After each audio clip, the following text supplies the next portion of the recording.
Everyone, कैसे हैं आप सब। आज हम आप सबके लिए लेकर आए बहुत ही हेल्दी से नाश्ते की रेसिपी और इसे सब लोग सर्दियों में बहुत ज़्यादा बनाते भी हैं और सबको बहुत ज़्यादा पसंद भी आता है।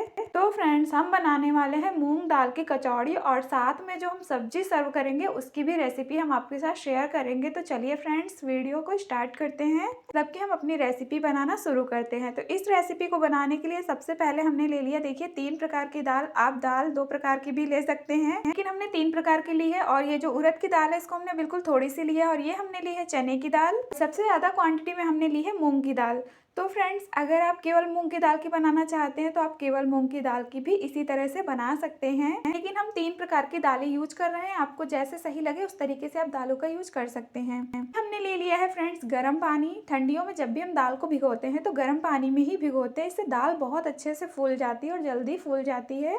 पानी को ऐड करने के बाद क्या करना है, दाल को कम से कम हमें 2 से 3 घंटे के लिए छोड़ देना है और ये अच्छे से फूल जाएंगी। मतलब कि इनको 2 से 3 घंटे के लिए भिगो करके रखना है। और ये देखिए फ्रेंड्स, 2 से 3 घंटे हो चुके हैं। दाल को हमने अच्छे से वॉश कर लिया है, बिल्कुल बढ़िया से ये फूल गई हैं। आप खुद देख लीजिए, देखने में ही लग रहा है कि ये बहुत अच्छे से फूल गई हैं। इसी तरह आपको भी दाल को भिगो करके रख देना है, जिससे कि दाल हमारी अच्छे से फूल जाए। और ये देखिए, जो हमने उड़द की दाल ली थी उसको भी हमने अच्छे से वॉश कर लिया है। कम से कम 3-4 पानी से वॉश करना, जिससे कि उड़द की दाल में जो छिलका होता है वो काफ़ी हद तक निकल जाए। तो उड़द की दाल को भी हमने अच्छे से वॉश कर लिया है। तीनों दालें अच्छे से वॉश हो चुकी हैं। अब हम क्या करेंगे फ्रेंड्स, अब हम ले लेंगे मिक्सी जार और मिक्सी जार में डाल करके इन दालों को हम पीस लेंगे। तो आप चाहें तो अलग अलग दाल को भी पीस सकते हैं, लेकिन हम जब एक में ही दालों को मिक्स करेंगे तो हम क्या करेंगे, एक साथ ही सारी दालों को पीस लेंगे। तो चलिए हम इसमें सारी दालें जो है ट्रांसफर कर देते हैं, मतलब कि उड़द की दाल और मूंग की दाल और चने की दाल, तीनों को हम एक साथ ही पीस लेंगे। फ्रेंड्स, आप सब अगर चने की दाल की कचौड़ी बनाना चाहते हैं, उड़द दाल की कचौड़ी बनाना चाहते हैं या मूंग दाल की कचौड़ी बनाना चाहते हैं तो आप सेम प्रोसेस से बना सकते हैं। इसमें आपको कुछ भी चेंज नहीं करना है। आप इन्हीं तरीकों से तीनों दालों की कचौड़ियाँ बना सकते हैं, चाहे आप उड़द दाल की कचौड़ी बनाओ, चाहे आप मूंग दाल की या चने की दाल की। सेम प्रोसेस से बनाना है, कुछ भी चेंज नहीं करना है। लेकिन हमने इसमें थोड़ी थोड़ी दाल ये वाली मिक्स कर दी, इससे क्या होगा कि कचौड़ियों का टेस्ट बहुत अच्छा लगेगा, इसलिए हमने इसमें थोड़ी सी चने की दाल, थोड़ी सी उड़द दाल मिक्स करी है। चलिए इसको हम पीस लेते हैं, लेकिन पीसने से पहले हमने ले लिया है कुछ और सामान। तो फ्रेंड्स, ये हमने लिया है सब्जी के लिए आलू, जिनको हमने बॉईल कर लिया था।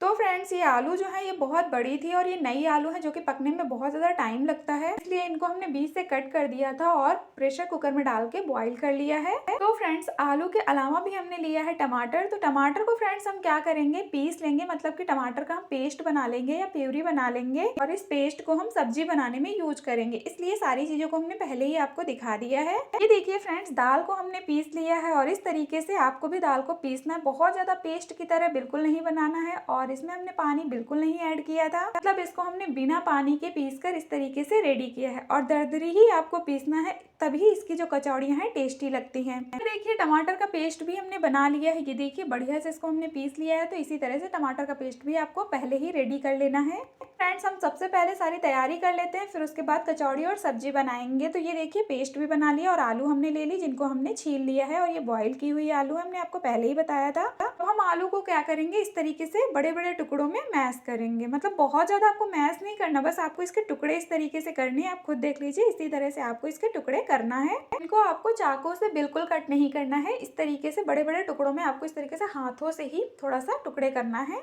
तो आलू के देखिए हमने सारे टुकड़े कर दिए हैं और इसी तरह से आपको भी करना है। तो चलिए अब हम क्या करेंगे, टमाटर का पेस्ट ले लेते हैं और उसमें ऐड कर देते हैं मसाले। तो सबसे पहले इसमें हमने हल्दी पाउडर ऐड किया है और अब इसमें डालेंगे हम फ्रेंड्स, ये थोड़ा सा हमने लिया है गरम मसाला। और अब इसमें हम डालेंगे लाल मिर्च पाउडर, तो तीखा आप अपने हिसाब से ऐड करें। और फ्रेंड्स, अब इसमें हम डाल देंगे धनिया पाउडर। तो 2 चम्मच के करीब हमने धनिया पाउडर डाला है, बहुत ज्यादा बड़ा चम्मच नहीं था, छोटा सा चम्मच था, उसी से हमने 2 चम्मच के करीब धनिया पाउडर डाल दिया है। चलिए सभी मसालों को हम अच्छे से पेस्ट में मिक्स कर लेते हैं। इस तरीके से मसालों को ऐड करने से पेस्ट में क्या होगा कि मसाले बहुत अच्छे से फूल जाएंगे। चाहे तो अलग से पानी में भी इनको डाल करके भिगो करके रख सकते हैं, बहुत सारे लोग वैसे भी करते हैं और हम भी करते हैं, लेकिन आज हम इस तरीके से बना रहे हैं। तो मतलब कि हम टमाटर के पेस्ट में ही सारे मसालों को देखिए हमने भिगो के रख दिया और ये अच्छे से फूल जाएंगे जब तक हम सब्जी बनाएंगे। हमने कढ़ाई ले ली और कढ़ाई में तेल ऐड कर दिया है। तेल अच्छे से गर्म है तो इसमें हमने डाल दिया है जीरा। जीरा डालने के बाद क्या करेंगे फ्रेंड्स, इसमें ऐड कर दी हमने थोड़ी सी हींग, और हींग डालने के बाद अब इसमें हम डाल देंगे दाल जो हमने पीस के रखी है, उसी दाल को हम इसमें ट्रांसफर कर देंगे। और दाल को डालने के बाद आपको क्या करना है, कम से कम इसे 3 से 4 मिनट के लिए धीमी धीमी आंच पर अच्छे से भुनना है और लगातार चलाते हुए भुनना है, कि अगर आप दाल को लगातार नहीं चलाएंगे तो ये कढ़ाई में चिपक जाएगी, फिर इसमें जो है जलने की महक आएगी, और दाल जो होती है वो बहुत जल्दी कढ़ाई में चिपकती है, इस बात का आपको ध्यान रखना है। इसीलिए आपको इसे धीमी धीमी आंच पर लगातार चलाते हुए 3 से 4 मिनट के लिए फ्राई कर लेना है या भून लेना है, ये बहुत अच्छे से भुन जाती है। चलिए अब हम दाल को अच्छे से भून लेते हैं, धीमी धीमी आंच पर बढ़िया से भून लेना है, और देखना अभी ये बिल्कुल ड्राई हो जाएगी, थोड़ी सी आपको गीली गीली दिख रही है, लेकिन अभी ये 3 से 4 मिनट में अच्छे से ड्राई हो जाएगी। हमारी अच्छे से भून चुकी है, 3 से 4 मिनट हो चुके हैं। तो अब इसमें कुछ मसाले हमने डाले हैं, लाल मिर्च पाउडर, थोड़ा सा गरम मसाला, और थोड़ा सा डाल देंगे इसमें हम काली मिर्च पाउडर, और थोड़ा सा इसमें हम डाल देंगे जीरा पाउडर। तो जीरा पाउडर भी हमने डाल दिया है फ्रेंड्स। अगर आपके पास थोड़ा सा आमचूर पाउडर है तो आप उसको भी डाल सकते हैं, बट हमने नहीं डाला है।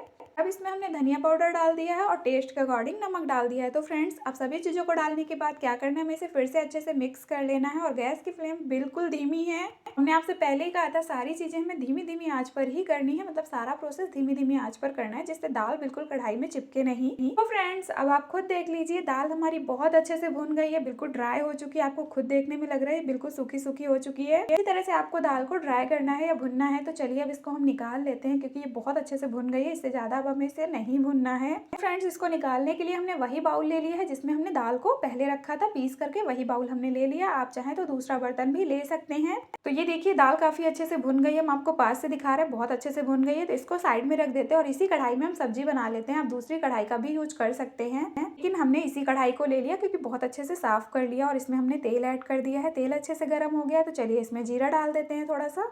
और जीरा डालने के बाद क्या करना है फ्रेंड्स, इसमें ऐड करने हैं हमें कुछ खड़े मसाले। तो सबसे पहले देखिए हमने इसमें क्या क्या लिया है, ये देखिए हमने लिया है दालचीनी का टुकड़ा, छोटी इलायची, और काली मिर्च, लौंग, बड़ी इलायची, और एक हमने फूल लिया है। तो इतने सारे हमने खड़े मसाले लिए हैं। खड़े मसाले तो बहुत सारे होते हैं, तो आप और भी यूज कर सकते हैं, लेकिन हमने इतने सारे ही लिए हैं और इनको हमने डाल दिया। और इसमें हम 2 सूखी लाल मिर्च डाल रहे हैं, और इसमें हमने तेज पत्ता डाल दिया। अब चलिए इसमें हम मसाला डाल देते हैं, और मसाले को डालने के बाद क्या करना है, मसाले को अच्छे से पकाना है। अभी भी कोई भी सब्जी बनाते हैं, नॉर्मल घर पे रेगुलर सब्जी बनाते हैं, उसमें भी हमें मसाले को बहुत अच्छे से पकाना होता है, जबकि अगर मसाला अच्छे से नहीं पका हुआ होता है तो सब्जी बिल्कुल टेस्टी नहीं बनती है। इसलिए हमें मसाले को अच्छे से पकाना होता है। अच्छे से मतलब होता है कि मसाला जब तक तेल ना छोड़ दे और धीमी धीमी आंच पर आपको पकाना है, तब तक आपको इसे अच्छे से पकाना है। जब मसाला तेल छोड़ देता है तो समझ लीजिए कि मसाला बहुत अच्छे से पक गया है, तभी आप इसमें सब्जी ऐड करें, जिस चीज की भी आप सब्जी बना रहे हो। तो बाद आप सब्जी का टेस्ट देखो, बहुत टेस्टी लगता है। तो इसलिए आपको इस बात का ध्यान रखना है, कभी भी आप नॉर्मल सब्जी घर पे बना रहे हो रेगुलर, उसमें भी आपको मसाले को बहुत अच्छे से पकाना होता है। देखिए मसाले ने जो है तेल बहुत अच्छे से छोड़ दिया, आप खुद देख लीजिए, दूर से ही दिख रहा है कि मसाले में से तेल जो है छूट गया है। इसी तरह से आपको सबसे पहले मसाले को पकाना है। तो हमने तो मसाले को बहुत अच्छे से पका लिया, बिल्कुल धीमी धीमी आंच पर पकाया है। तो अब इसमें ऐड कर देते हैं आलू, जिनको हमने इस तरीके से क्रश करके रखा हुआ था। और आलू को डालने के बाद चलिए अब इसको हम अच्छे से फिर से मिक्स कर लेते हैं। तो इस तरीके से आपको अच्छे से मिक्स करना है। तो सब्जी बनानी सबको आती है और सबका तरीका जो होता है वो अलग अलग होता है, लेकिन अगर आप मेरे तरीके से ये वाली सब्जी बनाएंगे इन कचौड़ियों के साथ तो बहुत टेस्टी लगती है। तो ये बिल्कुल आप इसे कह सकते हो भंडारे वाली सब्जी भी बन जाती है, और भंडारे में भी ऐसी ही सब्जी मिलती है। तो आप इस तरीके की सब्जी जब भी कोई कचौड़ी वगैरह बनाओ तो जरूर बनाना, कचौड़ियों के साथ ये सब्जी बहुत टेस्टी लगती है। तो चलिए अब इसमें हम ऐड कर देते हैं थोड़ा सा पानी। तो ग्रेवी आप अपने हिसाब से रख सकते हैं। तो ये देखिए हमने वही बाउल ले लिया जिसमें हमने मसाला और टमाटर का पेस्ट रखा था, उसी में हमने पानी डाल के उसको भी अच्छे से छुड़ा लिया, और इसमें हमने डाल दिया है पानी को। पानी को डालने के बाद चलिए अच्छे से मिक्स कर लेते हैं। मैंने पहले ही कहा था फ्रेंड्स, ग्रेवी आप अपने हिसाब से रख सकते हैं। अगर ज्यादा ग्रेवी चाहिए तो आप पानी ज्यादा ऐड कर ले, कम ग्रेवी चाहिए तो थोड़ा सा कम पानी ऐड करें। तो जितनी ग्रेवी आपको चाहिए उस हिसाब से आप पानी ऐड कर लीजिए। तो देखिए बढ़िया से हमने इसको मिक्स कर लिया, और पानी बहुत ज्यादा भी नहीं डाला है, बहुत कम भी नहीं डाला है। मीडियम ग्रेवी जो हमारी है वो बनकर रेडी हो जाएगी। तो फ्रेंड्स इसको हमने अच्छे से मिक्स कर लिया। अब क्या करेंगे, इसमें ऐड करेंगे हम टेस्ट के अकॉर्डिंग नमक। तो चलिए अब इसमें हम नमक डाल देते हैं, और नमक डालने के बाद हमें नमक को अच्छे से मिक्स करना है। फ्रेंड्स जब नमक को हम अच्छे से मिक्स कर लेंगे तो उसके बाद हमें क्या करना है, एक थाली लेनी है और ढक करके कम से कम 5 मिनट के लिए इसे पकाना है। और 5 मिनट से पहले आपको बिल्कुल नहीं खोलना है, मतलब कि आपको इसे बीच में बिल्कुल नहीं चलाना है, और इसे आपको मीडियम फ्लेम पर पकाना है 5 मिनट के लिए, क्योंकि ऑलरेडी सब्जी पकी हुई होती है। लेकिन जब इस तरीके से आप 5 मिनट के पकाते हो ना तो ये बहुत टेस्टी बनती है। तो फ्रेंड्स ये देखिए 5 मिनट हो चुके हैं, और चलिए अब हम थाली को खोल देते हैं। और आप देखना सब्जी हमारी बहुत अच्छे से बनकर रेडी हुई है। ये देखिए बहुत अच्छी बनी करनी है। ये सब्जी आपको बिल्कुल देखने में शायद नहीं अच्छी लग रही है, लेकिन अभी आप देखना ये बहुत ही अच्छी लगेगी देखने में। इसमें हम और कुछ चीजें ऐड करेंगे और जैसे जैसे ठंडी होती है ना वैसे वैसे ये सब्जी बहुत अच्छी लगती है। मतलब कि बहुत ज़्यादा तो ठंडी नहीं अच्छी लगती, क्योंकि सर्दियों में जो भी चीज़ें होती है गर्म अच्छी लगती है, लेकिन जब थोड़ा सा ये हल्की सी ठंडी हो जाती है ना तब बहुत अच्छी लगती है। इसका जो देखने में कलर होता है तब बहुत अच्छा लगता है। अच्छे से मिक्स कर लिया, गैस की फ्लेम को हमने कर दिया है बंद फ्रेंड्स। अब इसमें थोड़े से मसाले ऐड कर देते हैं। तो ये हमने काली मिर्च पाउडर डाल दिया है, थोड़ा सा जीरा पाउडर डालेंगे और अब इसमें हम डालेंगे कलर के लिए कश्मीरी लाल मिर्च पाउडर। इससे कलर बहुत अच्छा आता है सब्जी का। जो लोग रेगुलर भी यूज करते हैं तो उनको पता होगा कि इससे कलर बहुत अच्छा आता है सब्जी का। बहुत सारे लोग रेगुलर कश्मीरी लाल मिर्च पाउडर का जो यूज है वो नहीं करते, लेकिन इससे कलर सच में बहुत अच्छा आता है। तो देखिए हमने इसमें डाल दिया है और अभी आप देखिए सब्जी बहुत अच्छी लग रही है देखने में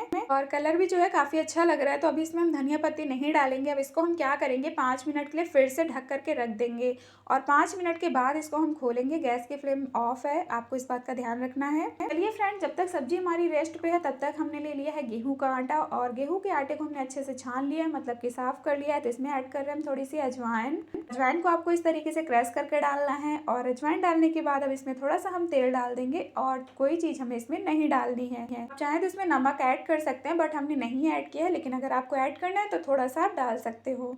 और सभी चीज़ों को फिर से हम मिक्स कर लेते हैं। बढ़िया से आटे में मिक्स करना है। तेल आपको बहुत सारा भी नहीं डालना है, बहुत कम डालना है। देखिए हमने बहुत ही कम यूज किया है इसमें। चलिए अब सबको अच्छे से मिक्स कर लेते हैं। वैसे फ्रेंड्स आप इसमें कस्तूरी मेथी भी डाल सकते हैं, हमने नहीं डाला है। तो इस तरीके से मिक्स करने के बाद क्या करना है, हमें पानी ले लेना है और पानी डाल करके आटा जो है गूंथ लेना है और डो लगा लेना है। डो जो हमें है वो सॉफ्ट लगाना है, टाइट या मीडियम नहीं लगाना है, जितना आपसे हो सके सॉफ्ट लगाना है। इससे हमारी कचौड़ियाँ बहुत ही ज़्यादा टेस्टी बनेंगी, बहुत ही आसान तरीके से बनकर रेडी हो जाएंगी। तो ये डो लगाते टाइम आपको इस बात का ध्यान रखना है कि डो बिल्कुल सॉफ्ट होना चाहिए। तो देखिए बढ़िया से हमने डो जो है लगा लिया और काफ़ी सॉफ्ट है। जब इसे हम थोड़ी देर के लिए रेस्ट पे रखेंगे तो ये और भी ज़्यादा सॉफ्ट हो जाएगा। तो बस डो आपको इसी तरह से लगाना है, क्योंकि जब भी हम रोटी वगैरह बनाते हैं तो उसके लिए आटा जो है गूंथते हैं तो फिर क्या करते हैं उसको हम रेस्ट पे रख देते हैं, वो अच्छे से सॉफ्ट हो जाता है। सेम उसी तरह से इस आटे को भी लगाना है। तो देखिए ये बहुत अच्छे से लग गया है, मतलब डो बनकर रेडी हो चुका है। तो उसको हम सेट होने के लिए रख देते हैं और चलिए देख लेते हैं सब्जी। तो सब्जी फ्रेंड्स हमारी बहुत अच्छे से सेट हो गई है। चलिए हम आपको दिखा देते हैं। तो देखिए फ्रेंड्स थाली हमने खोल दी और आप खुद देख लीजिए सब्जी का कलर कितना बढ़िया। और अभी आप देखना सब्जी हमारी कितनी गाढ़ी गाढ़ी बनकर रेडी हुई है। पर पहले हम इसमें ऐड कर देते हैं धनिया पत्ती। अगर आपके पास धनिया पत्ती नहीं है तो आप इसमें कस्तूरी मेथी भी डाल सकते हैं। तो धनिया पत्ती डालने के बाद आप इसको मिक्स करिए और देखिए हमारी सब्जी कितनी बढ़िया लग रही है देखने में। बिल्कुल भंडारे वाली सब्जी जो है वो बनकर रेडी हुई है। अभी मेरे तरीके से ये वाली सब्जी ट्राई कर सकते हैं, सर्दियों में तो बहुत टेस्टी लगती है। एक बार आप ट्राई करना, फिर आप देखना कि सच में ये बहुत टेस्टी लगती है। हर बार आप इसी तरह की सब्जी जो है बनाना पसंद करेंगे। जब भी आप पूड़ी कचौड़ी बनाएंगे ना तो फिर आप यही वाली सब्जी बनाएंगे। तो चलिए सब्जी तो हमारी बन चुकी है, बिल्कुल परफेक्ट सब्जी बनी है। तो अब हम क्या करेंगे, इसको सर्व कर लेते हैं। तो ये बाउल हमने ले लिया, उसी में हम सब्जी को निकाल लेंगे। और फ्रेंड जैसे जैसे ये ठंडी होती जाएगी ना ये और भी गाढ़ी होती जाएगी, तो इसलिए इसमें हमने थोड़ी सी ग्रेवी ज्यादा रखी है, क्योंकि जब ये ठंडी हो जाएगी तो फिर काफी गाढ़ी हो जाएगी। तो इसलिए हमने थोड़ी सी ग्रेवी ज्यादा रख ली। अगर आपको कम रखनी है तो आप रख सकते हो। देखिए काफी हद तक ठंडी हो गई तो काफी गाढ़ी भी हो गई, आप खुद देख लीजिए। बहुत ज्यादा तो ठंडी नहीं हुई है, लेकिन काफी हद तक ठंडी हो गई। और देखिए जैसे जैसे ठंडी हो रही है वो खुद गाढ़ी होती जा रही है। तो सब्जी हमारी बन चुकी है। अब हम क्या करेंगे, सब्जी को साइड में रख देते हैं और ले लेते हैं हम फिलिंग। फिलिंग भी अच्छे से ठंडी हो चुकी है। जो दाल का पेस्ट था या पीस के हमने उसको भून के रखा था वो बहुत अच्छे से ठंडा हो गया। ये देखिए अब हम क्या करेंगे फ्रेंड्स, इसकी हम कचौड़ियाँ बनाना शुरू करते हैं। तो कचौड़ियों के लिए आटा भी लगा लिया था, तो चलिए अब आटा ले लेते हैं। आटा भी अच्छे से सेट हो गया है। ऐसे फ्रेंड्स वीडियो थोड़ी सी लंबी हो गई है, लेकिन प्लीज फ्रेंड्स आप वीडियो को फुल वॉच करना, स्किप बिल्कुल नहीं करना, क्योंकि अगर आप वीडियो को स्किप कर देंगे तो आपको बिल्कुल नहीं पता चलने वाला कि हमने ये सब्जी कैसे बनाई और ये कचौड़ियाँ कैसे बनाई है, जो कि सर्दियों में बहुत ज्यादा बनाई भी जाती है और सबको बहुत पसंद होती है। क्योंकि सर्दियों में क्या होता है कि सबके घर पे पूड़ी पराठे ये सारी चीजें बहुत ज्यादा बनती है और सर्दियों में चीजें अच्छी भी बहुत लगती हैं। इसलिए जब भी आप कचौड़ियाँ वगैरह के बारे में सोचे बनाने के बारे में तो आप मेरे तरीके से बना सकते हो, जो कि बहुत टेस्टी लगती हैं। चलिए अब हमने लोई भी देखिए बना ली है। और लोई को बनाने के बाद अब हमें क्या करना है, एक लोई लेनी है और उसको गोल गोल घुमा के प्रेस करना है। और प्रेस करने के बाद आपको बिल्कुल कटोरी शेप में दोनों फिंगर से बढ़ाते हुए बना लेना है। चलिए बना लेते हैं। वैसे आप आलू की कचौड़ी बनाते हो, कोई भी कचौड़ी बनाते हो तो सेम इसी तरह से भरते होंगे ना फिलिंग को, तो बस उसी तरह से आपको इन्हें भी भरना है। कोई अलग से नहीं है कि आपको अलग तरीके से भरना है, आपको सेम प्रोसेस करना है। तो चलिए अब हम कचौड़ियों को भर लेते हैं। तो देखिए इसको हमने फैला लिया इस तरीके से कटोरी शेप में और इसमें अब हम फिलिंग को भर देते हैं, मतलब दाल को भर देते हैं। तो देखिए दाल को भी हमने भर दिया है। और फ्रेंड्स इसमें एक बात और है कि अगर आप इसमें दाल थोड़ी थोड़ी सी ज़्यादा भी भर देते हो ना तो ये जो कचौड़ियाँ हैं ये फूटती फटती नहीं है। इस बात का आपको पता है होना चाहिए कि बिल्कुल फूटती फटती नहीं है। मतलब इसमें थोड़ी सी दाल ज़्यादा भी हो जाएगी तो कोई टेंशन वाली बात नहीं है, क्योंकि अगर हम आलू की कचौड़ी बनाते हैं और फिलिंग थोड़ी सी ज़्यादा हो जाती है तो वो फिर फट फूट जाती है। लेकिन जो हम दाल की कचौड़ी बनाते हैं उसमें ऐसी कोई दिक्कत नहीं होती है। जो लोग बनाते हैं उन्हें पता होगा कि दाल की कचौड़ी बहुत जल्दी फटती फूटती नहीं है, इसलिए आप इसमें थोड़ी सी दाल को ज़्यादा भी भर सकते हैं। तो दाल हमने भर लिया है और अब हम क्या करेंगे, थोड़ा सा तेल लगा लेंगे और इसको अब हम बेल लेंगे। तो चलिए इसको हम बेल लेते हैं। अगर आप तेल लगा के नहीं बेल पाते हो फ्रेंड्स तो आपको क्या करना है, थोड़ा सा सूखे आटे का यूज कर लेना है। लेकिन हमने इसमें सूखे आटे का यूज नहीं किया है क्योंकि ये तेल लगा करके बहुत अच्छे से बेल जाती हैं। तो देखिए इसको हमने बेल लिया है, बहुत छोटी नहीं बेला, बहुत बड़ी भी नहीं बेल कर रेडी किया है। ऐसे कचौड़ियाँ बनती है उसी तरह से इसको हमने बेल कर रेडी किया है। तो इसी तरह से आपको सारी कचौड़ियों को बना लेना है। चाहे तो कचौड़ियों को बना के रख लीजिए, उसके बाद तेल में तले, या फिर आप एक एक कचौड़ी बनाते जाएं और तेल में तलते जाएं। जैसे आपको सही लगे, जैसे आसान लगे, आप उस तरीके से कचौड़ियों को बना सकते हो। हम फ्रेंड्स बना के नहीं रखेंगे, हम एक साथ तलते जाएंगे और बनाते जाएंगे। बट हम आपको दूसरी कचौड़ी भी बना के दिखा देते हैं। फिर चलिए हम इनको तलना शुरू करते हैं। तो फ्रेंड्स इसी तरह से आपको दूसरी कचौड़ी देखिए हमने बना ली है और हमारी जो कचौड़ी है वो बनकर रेडी हो चुकी है। इसको हमने बेल भी लिया है। तो चलिए अब हम क्या करेंगे, इनको तेल में फ्राई करेंगे। तो तेल हमने पहले ही रख दिया था कढ़ाई में, क्योंकि बहुत अच्छे से गर्म हो गया है। जब तेल अच्छे से गर्म हो जाए तभी आपको कचौड़ियों को तेल में तलना है। तो ये देखिए फ्रेंड्स तेल काफी अच्छे से गर्म है। ऐसे ही हमने कचौड़ियों को तेल में डाला तो ये बहुत अच्छे से तल रही है, बहुत अच्छे से फ्राई हो रही है। तो अब आपको कलछी से इन्हें इस तरीके से प्रेस करते हुए अच्छे से अलटते पलटते हुए फ्राई करना है या फिर तलना है। तो चलिए अब इनको हम तल लेते हैं। तो दोनों तरफ से अच्छे से तलना है जब तक कि इनका जो कलर है काफी हद तक चेंज ना हो जाए। ऐसे बहुत सारे लोगों को बहुत ज्यादा गोल्डन ब्राउन कलर की नहीं पसंद होती हैं, तो आप हल्का सा भी इनको पका सकते हो। लेकिन जब ये अच्छे से पक जाती हैं तो बहुत टेस्टी लगती है, थोड़ी सी क्रिस्पी करारी भी हो जाती हैं। ये थोड़ा सा इनको हम इस तरीके से देखिए तल रहे हैं। तो कचौड़ी हमारी दोनों तरफ से बढ़िया से देखिए तल चुकी है, बहुत अच्छी भी लग रही है देखने में, काफी अच्छे से फूली भी है। चलिए इसको निकाल लेते हैं। इसी तरह से जो हमारी बची हुई कचौड़ियां हैं उनको भी हम बना लेते हैं। हमने बेल के नहीं रखा था, हमने आपसे पहले ही कहा था, सिर्फ 2 कचौड़ी हमने आपको दिखाई थी तो दोनों कचौड़ी डाल दी है और सेम प्रोसेस से आपको सारी कचौड़ियों को तलना है।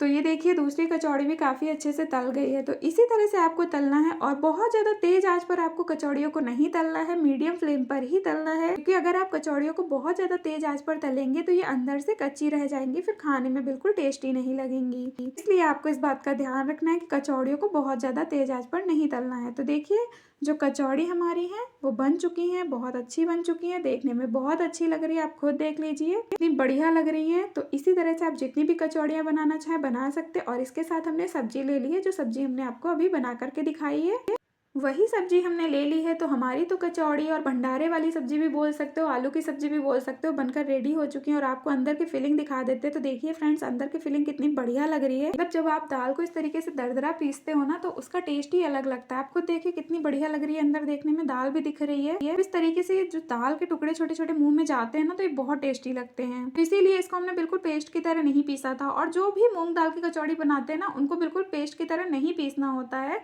उसको इस तरीके से दरदरा ही दाल को पीसना होता है। मूंग की दाल की कचौड़ियों का पेस्ट कभी नहीं बनता है, मतलब दाल को कभी बिल्कुल पेस्ट की तरह नहीं पीसते, इसी तरह से दरदरा ही पीस कर बनाते हैं। तो हमारी तो कचौड़ियाँ जो हैं वो बन चुकी हैं। मूंग दाल की भी बोल सकते हो या चने की दाल की, लेकिन हम मूंग की दाल की बना रहे हैं क्योंकि इसमें हमने मूंग की दाल की क्वांटिटी ज्यादा रखी थी, इसलिए हमने मूंग की दाल की कचौड़ी बनाई है। तो आप इस तरीके से भी बना सकते हो या फिर आप चने की दाल और उड़द की दाल को स्किप करके मूंग की दाल को ही पीस करके कचौड़ी बना सकते हो। जैसे आपको टेस्ट अच्छा लगता है उस तरीके से बना सकते हो। अगर आपने कभी इस तरीके से नहीं बनाया तो थोड़ी थोड़ी आप चने की दाल और उड़द की दाल को ऐड करके बनाना, बहुत टेस्टी कचौड़ी बनती है। हमारी तो विंटर स्पेशल और बहुत ही ज्यादा हेल्दी भी आप बोल सकते हो, बहुत ही ज्यादा टेस्टी बोल सकते हो, हमारी कचौड़ियाँ जो है वो बनकर रेडी हो चुकी है। अगर आप भी सर्दियों में बनाना चाहते हो कम मेहनत में इस तरीके का कोई नाश्ता, या फिर आप इसे डिनर लंच में भी बना सकते हो, तो बना सकते हो। बहुत ही आसान तरीके से हमने आपको बताया है। फ्रेंड्स अगर आपको हमारी आज की वीडियो थोड़ी सी भी अच्छी लगी हो तो प्लीज वीडियो को लाइक शेयर कमेंट करें। अगर चैनल पर नए हैं तो आप चैनल को सब्सक्राइब करें, सपोर्ट करें एंड हमारी वीडियो को फुल वॉच करें। Thanks for watching.